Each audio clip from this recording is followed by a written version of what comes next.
Bonjour à tous, bienvenue donc pour cette première vidéo sur ma chaîne YouTube. Donc aujourd'hui ça va être une capsule donc sur le développement personnel et j'avais envie de parler avec vous de quelque chose qui me paraît essentiel, surtout en ce moment, c'est le thème le lâcher prise. Voilà, donc qu'est-ce que le lâcher prise et puis comment lâcher prise? Voilà, c'est ce que j'aimerais parler aujourd'hui. J'espère que ça va intéresser beaucoup de monde. Voilà, donc en fait, généralement, quand on parle de lâcher prise, c'est que on a été contrarié. Donc ça peut être une contrariété due à une décision, à une parole, voilà, ça peut être pas mal de choses qui nous met dans cet état. Si je vous donne un exemple concret, je ne sais pas moi, peut-être que vous attendiez un poste, une évolution professionnelle au sein de votre entreprise, et c'est quelqu'un d'autre qui a le poste et pas vous. Et du coup, en fait, vous ressassez sans cesse le problème. Vous vous dites pourquoi c'est pas moi qui ai été pris, pourquoi mon patron a choisi l'autre personne, qu'est-ce que j'ai fait, qu'est-ce que j'ai dit, qu'est-ce que j'ai pas fait, enfin, etc. Et en fait, toutes les questions qui reviennent sans cesse, sans cesse, sans cesse dans votre tête vous polluent complètement le cerveau, en fait. Et vous êtes omnibulé par ça et vous, du coup, vous avancez pas et vous dégagez des mauvaises énergies. Donc, on ressasse sans arrêt. Donc ça, c'est pas bon du tout. Et donc, on vous dit à ce moment-là, qu'est-ce qu'il faut faire? Il faut lâcher prise. Alors, bien sûr, il y a plusieurs solutions à ça. Parce que qu'est-ce que tout le monde fait en fait, hein? Tout le monde essaye de contrôler, mais on ne peut pas vivre dans le contrôle. Donc il faut vraiment lâcher prise. Alors ça ne veut pas dire être passif, se foutre de la situation, c'est pas ça, être dans le lâcher prise. C'est avant tout observer la situation, bien sûr, accepter la situation. Donc j'accepte que j'accepte en fait que ce soit l'autre personne qui ait eu le poste, pour cet exemple-là, mais ça peut être tout un tas d'exemples. Donc le plus dur c'est ça, c'est d'accepter.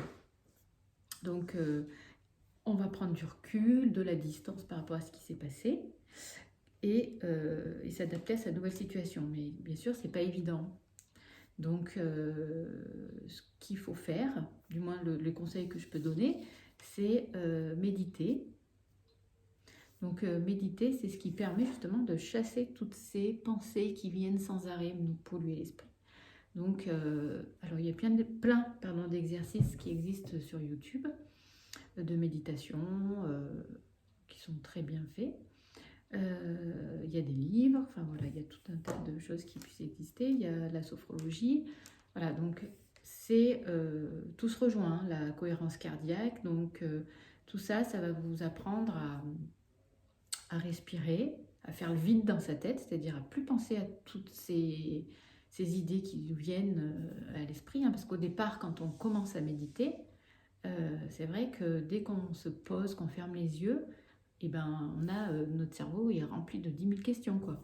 Et des choses, par exemple, vous allez fermer les yeux, essayer de vous détendre, et on va vous une petite voix qui va vous dire t'as pensé acheter du pain, t'as aéré ta chambre, enfin n'importe quoi, enfin tout vient, 50 000 choses viennent à l'esprit. Et donc la méditation, ça permet d'évacuer tout ça et d'essayer vraiment de faire le vide. Et plus on pratique, et plus on y arrive. Donc en fait, c'est une question d'habitude. Donc, et ça va vous permettre d'apprendre à lâcher prise pour toutes les situations dans la vie, quoi. Et ça vous permet de débloquer des situations et d'avancer. Parce que quand on est dans le contrôle et qu'on reste bloqué en plus sur une situation, on n'avance pas et on se ferme des portes. Donc voilà, vous pouvez regarder sur YouTube donc tout un tas de personnes qui proposent des méditations, qui proposent des exercices de cohérence cardiaque. Et après, il y avait autre chose que j'avais vu. Alors souvent, je m'appuie aussi sur des livres que j'ai pu lire sur le développement personnel. Et j'avais donc, alors je ne sais plus quel livre il s'agissait. Donc c'était un livre qui parlait justement de développement personnel.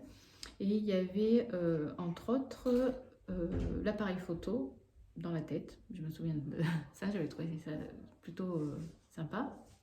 C'est-à-dire que c'est pareil, un travail à faire chaque jour, dans la journée, un paysage que vous trouvez beau, clac, vous imaginez que vous avez un appareil photo dans le cerveau, vous prenez la photo du paysage, même une personne que vous trouvez jolie, sympa, une situation, enfin, toute la journée comme ça, vous pouvez prendre 2, 3, enfin, autant de photos que vous voulez. Et le jour où vous n'êtes pas bien, vous avez justement vous vivez une mauvaise situation, et bien à ce moment-là, vous pouvez visualiser les photos que votre cerveau a prises au moment où vous étiez bien, serein, que vous pensiez à une belle chose, un beau paysage, voilà. Et ça peut aussi aider.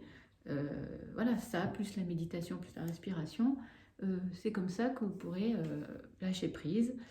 Et surtout, en acceptant, donc, comme je vous ai dit au tout début, en acceptant la situation, voilà.